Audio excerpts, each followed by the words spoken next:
بسم الله والصلاة والسلام على رسول الله صلى الله عليه وسلم. السلام عليكم ورحمة الله وبركاته. أصحابتي دقالق عمل كستاجوكتين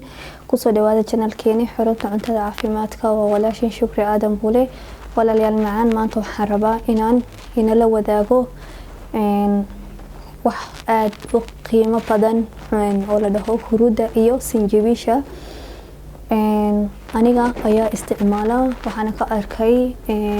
maxaa la dhahaa faa'iidooyin badan marka waxaan jeclaystay ma rabin inaan noqdo qof isaga kaligiis selfish laha ama iyada kaligeed wax fiican isku koobta inaan la wadaago dadka walaalayaashayda meel kasta joogan ama asxaabtayda qaaliga dadka igu xiran iyo dadka kaleba huruda waatan iyadii oo sidii geedkii looga soo bixiyay waa taas dadka Afrika joogay qasaan way ka saayaan hadee tahay sinjibishiina waa taas iyadii labadiiba way isku yara eegyihiin but laakiin huruda markaas dhaxdid waa u jeedaa inay jaale weeye ama yellow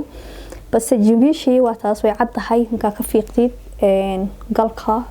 kana wax geeda ayaa ka baxbaxa way shanta farad amal waqtay tan huruda waa saas waa sidii geedka laga soo jabay anaga hadaan Soomaaliin hay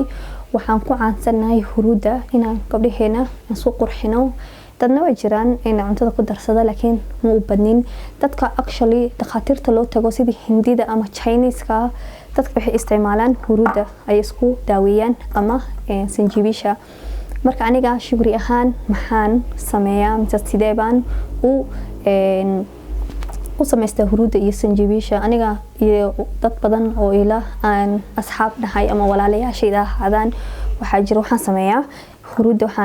waan dhaqaa markaan dhaqo waan tumaa markaan tumo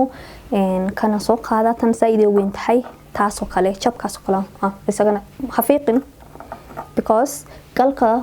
Soomaalikan waan fiiqnaa wax kasta actually galka ayuu ku jiraa vitamins-ka ugu badan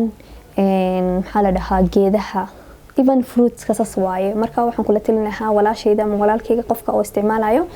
dhaqamka dhaqdid xafiiqin si fiican ka u dhaqdid horay ilaa ka jari kartaa gadaal mooyahaagi waa tumay marka tumtid dad wax aanay u isticmaalaan aniga shukri ahaan shaaha ayaan ku karsadaa ma macaana runta daynii sheego sokor yar ayaan ku daraa caleenta sidii loo karinayo ayaan u kariyaa faa'iidooyin badan ay leedahay marka sarbayna in la wadaago waxay faa'iido u tahay marka koowaad oo aniga aan ku arkay dadka ma aragtay dhabar xanuunka leh ama jibil xanuunka leh ama badana shaqeeyaan oo maanta dhan meel u fadhiyaan hadii cabaan huruda iyo sinjibisha dad kale waxay jiraan ku darsan iyagana filfish kuma darsada labadana bas ayaan ku darsadaa waxaan noqonaysaa qof active ah oo maanta dhan meel kuma xanuunaysa dhabarka xanuunka weej dhabar xanuunkana way joojisaa laf xanuunkana way joojisaa waxna ka dhigaysaa qof firfircoon maskaxdaada fresh ah maanta dhan wax kasta qabsan kara oo caajis lahayn oo istawajiid lahayn laakiin waxaan rabaa inaan sheego Soomaaliyay anaga waxaan jecelnahay hadaan wax caawa sameeyno bari salaadi xarabnaa inaan ka aragno maxaa la dhahaa sign ama dhaqso maxay u sameyn weysay waxaan xumaa iga daayay waan iska joojinayay waxa saas ma aha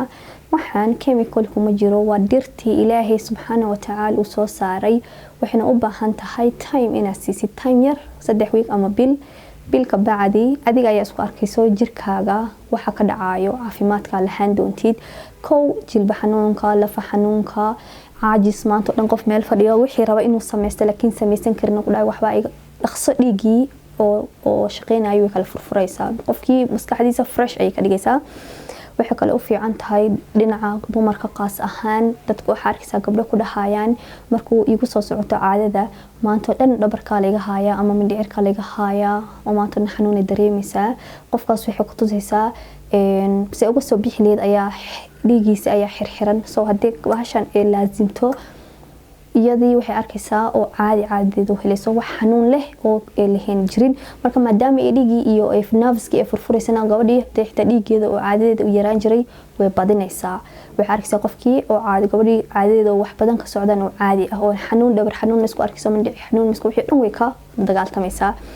waxa kale u fiican tahay aniga qaas ahaan arkay shukri ilaa dhaho dadka hilibka ay kala dagaaltamtaa dadka oo gym ama exercise hadda maalin kasta la okay gym way fiicanta in la sameeyo run ahaantii oo exercise Soomaaliya ku liidana in sameeyno way fiicanta hana hada goolkaaga markastana waan kula taliyaa dadka inay sameeyaan laakiin hadda ka cajistid xitaa kulama talina in ka cajistid ina sameysa ku si fiican qofkii daawanay laakiin way dadka hilibka ka ridaa maanta oo dhan hadda baashan daacabtid shaaxaaga qaas ahaan ka shubatid ma buurnaanaysid run ahaantii calooshna way jirtaa calool badanna ma yeelanaysid saasoo kale la soco hilibka jirtaa caloosha way jirtaa waxa kale u fiican tahay dhinaca saxarada qofka caba marna calooshiisa ma fadhiisanayso maanta oo dhan musqusha ayuu galaa maanta dhan maaha maalinta 3 jeer ama maalinta 2 jeer laazim waa inuu galo waa laazim aniga ayaa ku arkay waxa kale u fiican tahay dadka allergiga leh u fiican tahay allergiga ay kala dagaalantaa waxa kale u fiican tahay cancer oo ogtay cancer ayaanta cudurkaas aad iyo aad ayuu soo batay wadanka adduunka dhan aniga Soomaaliya ahaan xitaa ma aqoon hadda laakiin dadka xitaa intaas waa laga helaa cancerka way u fiican tahay dhakhtarka dhahan waxa kale u fiican tahay fangayga waxa la dhaho waa infectionka dadka ku dhaca fangaygu badan yahay meel badan ayuu ku dhacaa even infectionka dhinaca dumarka oo uu kala dagaaltamo iyadana dadka caba infection isku arkayaan aad ayay u fiican tahay xanuunaha oo wareegan iyadana hadii harkabka ama maxaa la dhahaa mataga ama calool xanuunka way ka hortagtaa waxa kale dhaqso u fiican tahay qofka hadii meel la dhaho nabar ku dhaco ama meel jeexmato woundka sidii ama meel wax ka soo baxaan dhaqso ay iyadana heal garaysa ama caafisa ilaahay caafimaadka bixiyo laakiin u fiican tahay waxay controlsha blood pressure ka dadka dhiiga sokorta dhiiga waxa dhihi rabaa waxa kale controlsa dadka sokorta leh blood pressure oo sokorta leh way controlsha iyadana u fiican tahay waxay kor u qaadaa difaaca bini'aadanka waxay kale u fiican tahay sida hore soo hadlay saxarada caloosha musqusha digestionka ay u fiican tahay waxay kale u fiican tahay memoryga dadka ilowshada badan maanta dhan ku dhaay wax ma ilaawi maanta dhan way u fiican tahay idana waxaan la talin lahaa ama ku encourage gareyn lahaa inay isticmaalaan waxa kale u fiican tahay ilkaha qofka dadka Soomaaliyeed tan ilkaha oo dhinaciina waan ku liidanaa ama ilka xanuunka iyadana way fiican tahay sida waxa kale u fiican tahay hoos u dhigtaa arthritis ka sida hore uga soo hadalnay jilba xanuunka lafa xanuunka iyada maxaa jilba xanuunka iyo lafa xanuunka iyadana hore biyaha kulul waa ka soo hadlaynay tanna way u fiican tahay maadaama ay dhiigii furfurayso badana dadka arthritis kale hada u fiirsatid dhiigooda ayaa xiran waa dad fadhigooda badan yahay oo meel fadhiyaan oo exercise sameeyeen dadkaas ay badana arthritis ku dhacaa dad kale inuu ku dhacaa laakiin dadkaas ayaa badana ku dhacaa hadii uu baashan uu ku darsado caanihiisa uu laazimo ama shaaxiisa ku darsado dhiigii ayaa isfurfurmaysa hore uga soo hadlay dadweyne ilaahay xitaa qofka active ayuu noqonayaa maanta shaqo qabsanaya dhiigii markuu furfurmo qofka arthritis kala maadaama dhiigii xirxirnaa xanuunkii ayaa ka yaraanaya lama dhahay wuu qaadaya kulli laakiin wuu hoos ayuu dhigaa waxa kale u fiican tahay wadna xanuunaha wadnaha ku fiican tahay inuu qofka waxa kale u fiican tahay dadka oo depression kale isla hadlaan ama stress ka badan leh hadii cunto iyadan daas way dhexda aniga isku arkay markaan ana isticmaalay markasta maskaxdaada active ay ka dhigaysaa maanta dhan qof waxa noqonaysaa faraxsan social wax sameysanayo active matid qofka marka stress depression ka badan dadka waxa waaye oo waxyaa long aniga ma ka hadli karo that's not my topic laakiin dadka waxa weeye oo wax ku furan yihiin so markaas u fiican tahay wana talin lahayn inay isticmaalaan dadka depression ka ama stress ku furnay hoos ay u dejisaa dadka nabaraha wajiga wax ka soo baxbaan acne la dhaho ama furuura iyagana acne la dhaha iyagana u fiican tahay haduu qofka laazim isagana nadiif ay wajigiisa ka dhigtaa wana ognahay sida ognahay waaba la marsadaba qurux baa laga raadiyaa laakiin waxa cuntada ayaa ka fiican waxa jirka marisid marka aniga saasaan aaminsanahay waxa kale u fiican tahay lafta dhabarka life span-ka nolosha xitaa way dheeraysaa laakiin taasina waa scientific dhinacan bay ka hadlayaan laakiin ilaahay baa qof kasta ajishiisa og meesha waqtiga loo qoray anaga taas kama hadli karno waxay u kale u fiican tahay kaliyaha maadaama kaliyaha dadka xanuunaha waxay ugu imaadaa marka uu qofka ama biyo badan cabeen ama xanuuno kale ku dhicin ama maadaama u fiican tahay a whole body functionkiisa si fiican u sameeyanayo bini'aadanka jirkiisa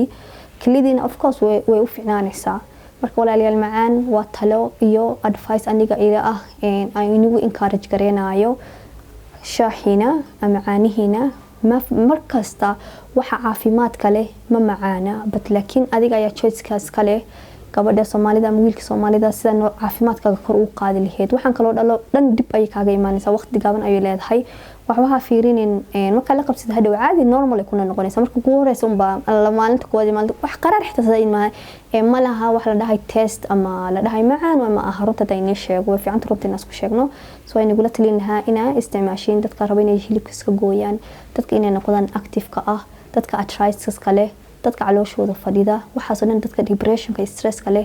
please walaalayaal macaan ku darsada noloshiina even cuntada ku darsan kartiin inta tumtin laakiin cuntada maadaama dad badan tahay hal xabo wixii ka taraysa mala laakiin koob shaaxaaga cabis marka labadan toos ugu dartid